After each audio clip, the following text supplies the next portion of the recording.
นายกรัฐมนตรีของไทยหารือกับเอกอัครราชทูตของลาวย้ำสายพัวพันเพื่อนบ้านที่ใกล้ชิดพร้อมส่งเสริมความเชื่อมโยงระหว่างกัน Time to share D+ ผลิตภัณฑ์ปกป้องตับจากเครื่องดื่มแอลกอฮอล์สบายดีท่านผู้ชมกลับมาพบกับรายการถามทูแสสำหรับหัวข้อข่าวที่เราอยากจะนำเสนอในวันนี้ก็คือเกี่ยวข้องกับความสัมพันธ์ไทยลาวที่กำลังเกิดขึ้นที่เราเห็นตามข่าวในโซเชียลในปัจจุบันก็คือนายกรัฐมนตรีของไทยหารือกับเอกอัครราชทูตของสปป.ลาวย้ำถึงสายพัวพันเพื่อนบ้านใกล้ชิดพร้อมส่งเสริมเรื่องของการเชื่อมโยงระหว่างกันก็คือไทยและลาวเนื้อในของข่าวได้มาจากแฟนเพจไทยคู่ฟ้าของไทย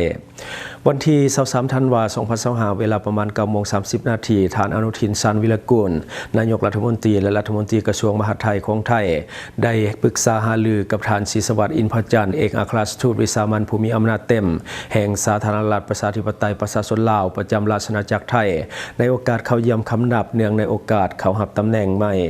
อยู่ที่ตึกไทยคู่ฟ้าทำเนียบรัฐบาลของไทยท่านนายกรัฐมนตรีของไทยได้กล่าวต้อนรับและแสดงความยินดีต่อการเข้ารับตำแหน่งในเอกอัครราชทูตของสปป.ลาวอย่างเป็นทางการทางด้านเอกอัครราชทูตของสปป.ลาวได้แสดงความเสียใจต่อกับเหตุการณ์อุทกภัยน้ำท่วมที่เกิดขึ้นในภาคใต้ของไทยโดยรัฐบาลของสปป.ลาวได้มอบเงินช่วยเหลือจำนวน 200,000 ดอลลาร์สหรัฐเพื่อบรรเทาความเดือดร้อนและก็ฟื้นฟูพื้นที่ที่ได้รับผลกระทบจากภัยพิบัติน้ำท่วมในโอกาสนี้ทั้งสองฝ่ายได้แลกเปลี่ยนความคิดเห็นในประเด็นสำคัญดังนี้ข้อที่1ก็คือสายพัวพันธุ์ทั้งสองฝ่ายได้มีการแลกเปลี่ยนการเยี่ยมยามในระดับสูงและก็ปีนี้ครบรอบ75 ปีแห่งการสร้างตั้งสายพัวพันธุ์ทางการทูตไทยและสปป.ลาวซึ่งได้ร่วมกันจัดกิจกรรมเฉลิมฉลองอย่างต่อเนื่องนอกจากนี้เอกอัครราชทูตของสปป.ลาวหวังว่าทั้งสองฝ่ายจะร่วมกันสุกโยให้มีการประชุมคณะกรรมาการร่วมว่าด้วยการร่วมมือสองฝ่ายหรือว่า Joint Commission JC ในปี 2026 โดยสปป.ลาวที่จะเป็นเจ้าภาพในการจัดกองประชุมดังกล่าวและต่อมาก็จะเป็นด้านความเชื่อมโยงและก็โลจิสติกทั้งสองฝ่ายแสดงความยินดีต่อพิธีเปิดครัวมิตรภาพลาวไทยแห่งที่5ก็คือจังหวัดบึงกาฬของไทยและแขวงบริคำไซของสปป.ลาวในวันที่25ธันวาคม2025ที่จะมาถึงนี้ซึ่งเป็นมุดหมายสำคัญของการเฉลิมฉลองครบรอบ75 ปีโดยท่านนายกรัฐมนตรีของไทยได้เน้นย้ำไทยพร้อมที่จะสนับสนุนนโยบายเรื่องของแลนด์ล็อกทูแลนด์ลิงก์ของสปป.ลาวก็คือจากประเทศที่บ่มีทางออกสู่ทะเลเป็นประเทศที่เชื่อมโยงทางบกของสปป.ลาวและหวังให้มีความคืบหน้าในการก่อสร้างขั้วรถไฟข้ามลำคลองหนองคายเวียงจันทน์อย่างเป็นรูปธรรมโดยไวสำหรับสถานการณ์ชายแดนของไทยและกัมพูชาท่านนายกรัฐมนตรีของไทยได้ขอบใจสปป.ลาวที่รับฟังข้อมูลจากฝ่ายไทยพร้อมทั้งยืนยันว่าไทยบ่เคยจะหุกหานกัมพูชาก่อนและมาตรการควบคุมการส่งออกน้ำมันแม้นมาตรการชั่วคราวเพื่อป้องกันเรื่องของการลักลอบบ่ได้มีจุดประสงค์จำกัดการส่งออกไปยังสปป.ลาวโดยย้ำว่าประเด็นดังกล่าวเป็นเรื่องสองฝ่ายระหว่างไทยและกัมพูชาเท่านั้นอันนี้ก็คือเนื้อในของข่าวเรื่องของเอกอัครราชทูตของลาวเขาคำนับและก็เขาไปพบปะกับท่านนายกรัฐมนตรีของไทยและก็ปรึกษาหารือกันเรื่องของปัญหาต่างๆโดยเฉพาะเรื่องความสัมพันธ์และก็เรื่องของโลจิสติกของไทยและลาวรวมทั้งปัญหาสายแดนของไทยและกัมพูชาบัดนี้มาต่ออีกหนึ่งข่าวก็คือคณะผู้แทนของสปป.ลาวเขาร่วมกองประชุมรัฐมนตรีต่างประเทศอาเซียนสมัยพิเศษสภาพการของไทยและกัมพูชาในของข่าวได้มาจากแฟนเพจโทรโขง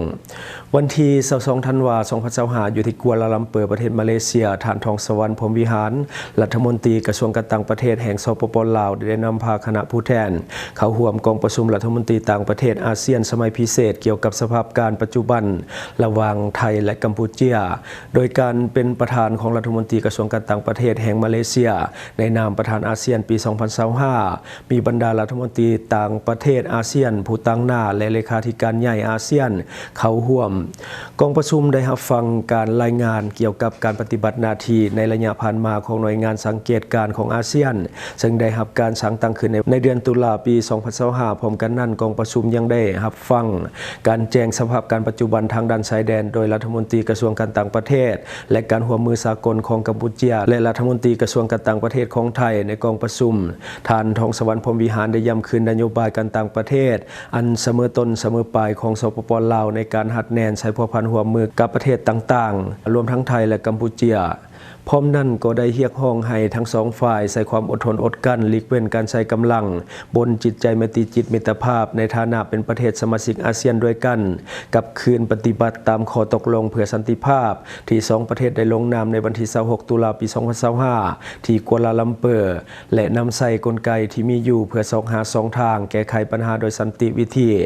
ภายหลังกองประชุมได้มีการออกแถลงการณ์ของประธานซึ่งได้ระบุเกี่ยวกับการพยายามของอาเซียนในการแก้ไขปัญหาที่พร้อมดำเนินอยู่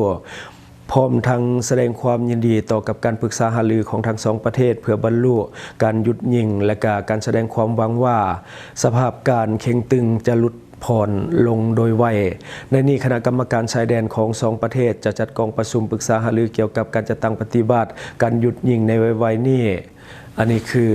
เนื้อในของข่าวทั้งหมดนบัดนี้มาต่ออีกหนึ่งข่าวก็คือ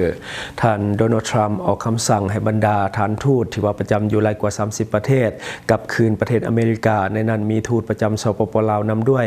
ในของข่าวได้มาจากแฟนเพจโทรโคงสำนักข่าวต่างประเทศรายงานเมื่อบ่ดลมานี้ว่าประธานาธิบดีโดนัลด์ทรัมป์ได้มีคำสั่งให้เอกอัครราชทูตและเจ้าหน้าที่เรื่องของการทูตระดับสูงของสหรัฐที่ประจำในประเทศต่างๆอย่างน้อย29ประเทศเดินทางกับประเทศในเดือนมังกรปี2026โดยทั้งหมดเป็นผู้ที่ว่าเป็นอดีตประธานาธิบดีโจไบเดนแต่งตั้งผ่านมาเนื่องจากเอกอัครราชทูตและก็เจ้าหน้าที่ทูตระดับสูงเป็นตัวแทนของประธานาธิบดีจึงเป็นสิทธิ์ของท่านโดนัลด์ทรัมป์ที่จะคัดเลือกผู้ที่ว่าขับเคลื่อนนโยบายของรัฐบาลทรัมป์ 2.0 รวมทั้งนโยบายเฮ็ดให้อเมริกากลับขึ้นมายิ่งใหญ่อีกครั้งหรือว่ามาก้าที่ย่อมาจาก Make America Great Again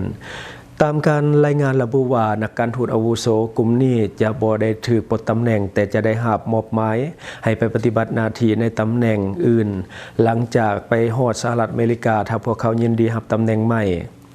บรรดานักการทูตที่ถูกเอิ้นกับประเทศประจำการในทวีปแอฟริกาหลายที่สุดรวมมี13ประเทศคือบุรุนดีแคเมรูนแคปเวิร์ดกาบองไอวอรีโคสต์มาดากัสการ์มอริเชียสรวันดาเซเนกัลไนเจอร์ไนจีเรียโซมาเลียและยูกันดาถัดมาคือทวีปอาเซียหรือว่าเอเชียมี8ประเทศก็คือฟิจิสปป.ลาวโมเกาะมาร์แชลและปาปัวนิวกินีฟิลิปปินส์เวียดนามเนปาลและศรีลังกานอกนี้ยังมีทวีปยุโรปอีก4ประเทศคืออาร์เมเนียมาซิโดเนียมอนเตเนโกและสโลวาเกียภูมิภาคตะวันออกกลางก็จะมี2ประเทศได้แก่แอลจีเรียและก็อียิปต์ลาตินอเมริกามี2ประเทศได้แก่กัวเตมาลาและซูรินามและทั้งหมดก็คือสิ่งที่เฮาเก็บมาเล่าสู่ฟังในมื้อนี้หวังว่าท่านจะได้รับสาระดีๆสำหรับท่านที่ว่าเบิ่งรายการเฮาอยู่คิดเห็นจะได้กับสิ่งที่ว่านำเสนอไปก็อย่าลืมฝากไว้ภายใต้คอมเมนต์ของเฮาและข้าพเจ้าจะเข้าไปอ่านด้วยตนเองขอบใจท่านใดที่มักดื่มเหล้าดื่มเบียร์หนักๆอย่าลืมปกป้องตับและฟื้นฟูเซลล์ตับแบบเร่งด่วนโดยผลิตภัณฑ์ดีพลัสตัวนี้แก้เมาค้างในโตมีเก็บเงินปลายทาง